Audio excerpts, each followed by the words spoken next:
راستہ نظر نہ آئے تب اللہ پر یقین ایمان ہے. جیب میں پیسے ہوں اور تب دل کو اطمینان ہے تو ایمان کس پر ہوا؟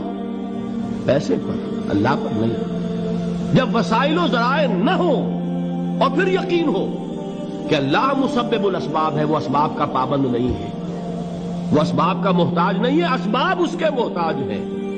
اگر یہ یقین ہے تو اللہ پر ایمان ہے، یہ نہیں ہے تو تمہارا ایمان اسباب پر ہے، وسائل پر ہے، ذرائع پر ہے، مادیات پر ہے، اللہ پر نہیں.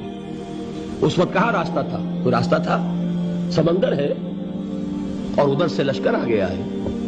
کلا ان معی ربی سیہدین. اب دیکھیے ایمان کہہ دینا آسان ہے، ہوا معکم اینما کنتم، جہاں کہیں بھی تم ہوتے ہو اللہ تمہارے ساتھ ہوتا ہے. لیکن اس کا یقین قائم ہو جائے تو زمین و آسمان کا فرق واقع ہے.